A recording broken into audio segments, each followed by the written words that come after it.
So hello everyone, I welcome you all to UIS. Exam आपका already हो चुका है और बहुत सारे कंसर्न भी हैं माइंड के अंदर। लगातार इस पर बहुत सारे वीडियोस बन रहे हैं, मुझे भी काफ़ी सारे मैसेजेस आ रहे हैं कि सर कट ऑफ क्या होगी। कट ऑफ की अगर बात की जाए जनरली, जिस पर हमारा कंसर्न भी है, तो कुछ पॉइंट्स मैं आपसे डिस्कस करूँगा, फिर कट ऑफ के बारे में। जो भी कट ऑफ है एज़ पर माई एक्सपीरियंस, पिछली बार भी और उसके पिछली बार भी जो cut off I have highlighted कि 88-89 मार्क्स जाएगी, तो अगर आप कट ऑफ देखोगे तो उतनी ऑलमोस्ट कट ऑफ की गई है।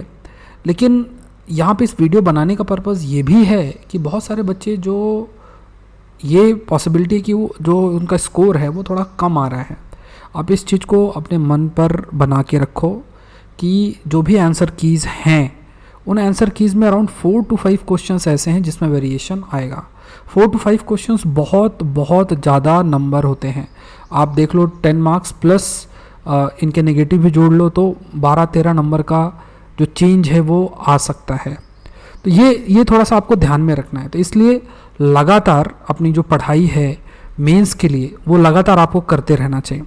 दूसरी बात देखो, एक चीज़ और भी ध्यान में रखना है कि 2018 के बाद से 2018 के बाद से यूपीएससी चेंज कर रही है।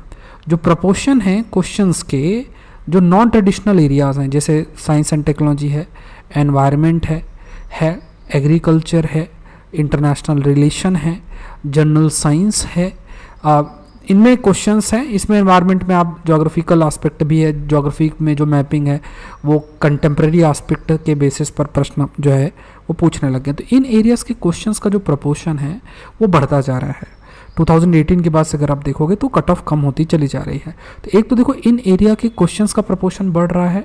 दूसरा आप ये देखो कि जो ट्रेडिशनल एरियाज़ हैं, ट्रेडिशनल एरियाज़ में क्या आते हैं, ट्रेडिशनल एरियाज़ में आप क्या आते हैं, जैसे मान लो पॉलिटी है, हिस्ट्री है, आपका इकोनॉमी है। इन एरियाज़ में जनरली जैसे पॉलिटी के क्वेश्चन में सब लोग मान के बैठते थे कि हाँ बिल्कुल ये बहुत हाई पॉसिबिलिटी है कि हाँ पॉलिटी के जितने भी क्वेश्चंस हो मुझसे हो जाएंगे। हिस्ट्री के लिए भी ये मान के बैठते थे जितने क्वेश्चंस हैं ऑलमोस्ट अगर 14 क्वेश्चन है तो 6-7 क्वेश्चन 8 क्वेश्चन हो जाएंगे। इकोनॉमी भी एप्लीकेशन बेस्ड हो गई है। पहले जनरली थोड़ा पढ़ के जाते थे तो अच्छा कर पाते थे, लेकिन अभी भी काफ़ी ज़्यादा इंफॉर्मेशन प्लस एप्लीकेशन बेस्ड हो गई है। तो ये समझो आप कि जो ट्रेडिशनल है, ट्रेडिशनल आस्पेक्ट है, ट्रेडिशनल आस्पेक्ट की अगर बात किया जाएगा, जो ट्रेडिशनल आस्पेक्ट है उसमें जो क्वेश्चंस का लेवल है वो बहुत इंक्रीज़ हो गया है। आप जो भी पढ़ाई कर रहे हैं उसके बेसिस पे अगर आप आंसर करने की कोशिश करें तो उस प्रकार की एक्यूरेसी आपकी अचीव नहीं हो पाएगी। प्लस जो टीचर्स हैं जो पढ़ा रहे हैं इन एरियाज़ में, वो अपना आज से 10 साल पहले वाला जो कंटेंट है ना उसी को लेकर चल रहे हैं। अपने आप को अपडेट करना नए कंसेप्ट से, चाहे अलग अलग एरियाज़ में जो न्यूज़पेपर, एडिटोरियल्स, इन चीज़ों में आते हैं, एप्लीकेशन बेस्ड नॉलेज जो है उस पर ध्यान नहीं दिया जाता। फिर क्या है कि लोग न्यूज़पेपर पर बिल्कुल ध्यान नहीं देते हैं। न्यूज़पेपर पे ध्यान देना, जैसे यूआईएस चैनल के अंदर भी डिस्कशन होता है हिंदू का सुबह 9 बजे, आई टेक द डिस्कशन, तो उस पर भी ध्यान नहीं जाता। सारा जो है कि कोई PT 365 आ जाती है तो उसको पढ़ लेते हैं। अब आपके पास पेपर है, आपके पास PT 365, आप खुद देख लो कितने क्वेश्चन, 2-4 क्वेश्चन मिलेंगे, वो भी कंप्लीट आंसर नहीं मिलेगा। तो उस पर हम डिपेंडेंट रहते हैं, मतलब साल भर चीज़ों को नहीं देखना। फिर PT 365 पर देखा, उसमें क्वेश्चन आने पहले आ जाते थे, काफ़ी क्वेश्चन आ जाते थे, अब नहीं आ रहे हैं। तो अब जब क्वेश्चन नहीं आ रहे हैं, आपके ट्रेडिशनल एरिया जो पढ़ रहे हो वहाँ से नहीं क्वेश्चंस आ रहे हैं, PT 365 और जो भी ऐसे कंपाइलेशन कर रहे हो वहाँ से क्वेश्चंस नहीं आ रहे हैं, तो ट्रेडिशनल एरियाज़ में आपका स्कोर अपने आप कम हो गया, जो एक बहुत बड़ा फैक्टर था स्कोर को बढ़ाने का। फिर प्रपोर्शन जो क्वेश्चन के इन एरियाज़ में है, साइंस, टेक्नोलॉजी, एनवायरनमेंट, बहुत तगड़ा इनका प्रपोर्शन बढ़ाते जा रहे हैं। इस साल भी अगर आप देखो तो काफ़ी सारे प्रश्न हैं, आपको 40 के आसपास प्रश्न इन एरियाज़ में मिल जाएंगे। और इन क्वेश्चन का लेवल भी मॉडरेट टू डिफ़िकल्ट है, ये आप समझने की कोशिश करें। मॉडरेट टू डिफ़िकल्ट है, तो ये बहुत ज़रूरी है जानना। मॉडरेट टू डिफ़िकल्ट लेवल है। साइंस टेक के क्वेश्चन, सारे क्वेश्चंस ऑलमोस्ट आपको, द हिंदू का संडे का इशू आता है उसमें अगर आप 1.5-2 साल का देखो तो उसमें आपको मिल जाएंगे। एनवायरनमेंट में भी क्वेश्चंस का लेवल बहुत इंक्रीज़ हुआ है। अब क्योंकि हम इन चीज़ों पे फोकस नहीं करते हैं, इस वजह से जो पॉसिबिलिटी होती है कि इवन अगर मॉडरेट लेवल के भी क्वेश्चन आएंगे तो वो भी हमसे गलत हो जाएंगे। तो ये एक बहुत बड़ा फैक्टर हो गया है कि जो ट्रेडिशनल एरिया है उसके क्वेश्चंस का लेवल बढ़ा दिया है, इसमें आप स्कोर नहीं कर सकते हो। नॉन ट्रेडिशनल एरिया जिस पर हम ध्यान देते नहीं हैं, साल भर ध्यान नहीं देते, लास्ट में कोई कंपाइलेशन दे दे, कोई कुछ दे दे, तो उसी पर हम ध्यान में उसी को थोड़ा पढ़ के चले जाते हैं जहाँ से क्वेश्चन नहीं आते हैं। तो यहाँ पे देखो उन्हीं के लिए बेनिफिट है जो बच्चा रेगुलर बेसिस में अपने स्टैटिक को भी स्ट्रॉन्ग कर रहा है, एनसीईआरटी एंड ऑल वो सब पढ़ रहा है, प्लस साथ में जो बहुत इंपॉर्टेंट है, साथ में वो न्यूज़पेपर को बहुत अच्छे से, एक न्यूज़पेपर जैसे हिंदू फॉलो कर रहे हैं तो सही से फॉलो करना। जैसे आज ही का पेपर देखो तो साइंस का ब्लैक डेथ के ऊपर एक कंसेप्ट आया, आपको ट्रांसपिरेशन ज्योग्राफी का टॉपिक उस पर आया है। तो ये सब चीज़ें हैं, तो अपने नॉलेज स्टैटिक लेवल पे इंक्रीज़ करना, प्लस न्यूज़पेपर में एडिटोरियल्स और जो भी चीज़ें हैं उसको करना, सब्जेक्ट वाइज नोट्स प्रिपेयर करना और उसको रिवाइज करना।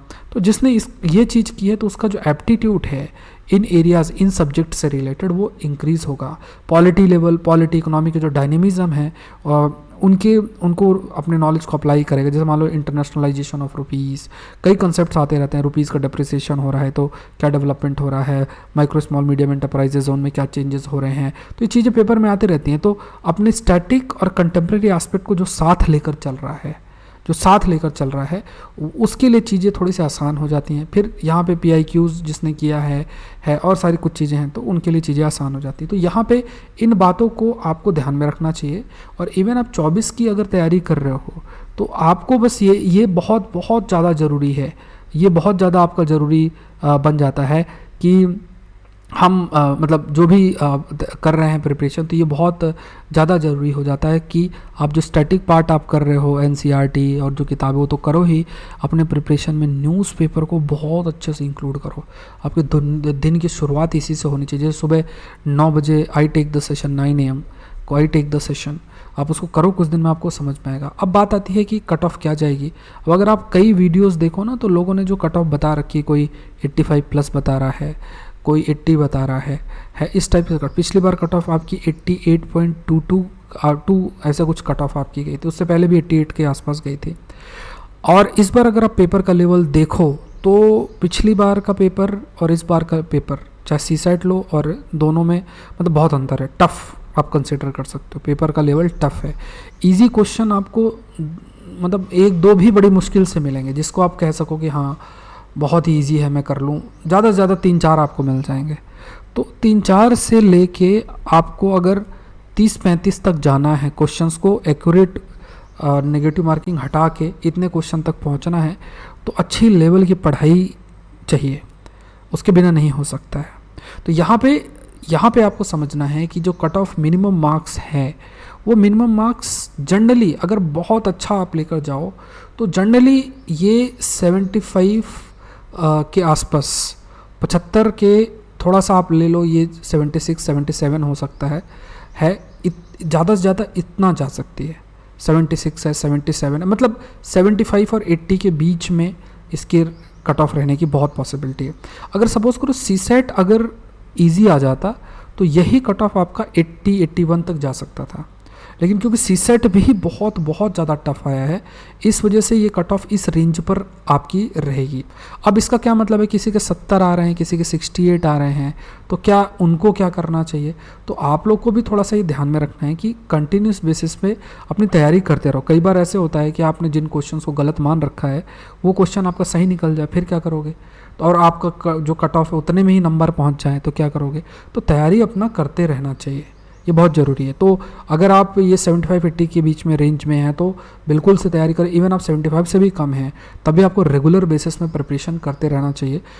वो नहीं छोड़ना चाहिए कि यार नहीं करते हैं और डिले करते जाएं, क्योंकि समय बहुत कीमती है। प्रीलिम्स तो एक प्रकार से आपको एक नेक्स्ट स्टेज के लिए लेकर जाता है, बट अगर अभी हमने टाइम ख़राब किया तो फिर उसका आउटपुट हमें नहीं मिल पाएगा। ठीक है, ध्यान रखना। अगर आपने UPSC APSC का फॉर्म भरा है तो आप ज़रूर से जुड़े। ये कोर्स मैं आपके लिए कल लेकर आ रहा हूँ।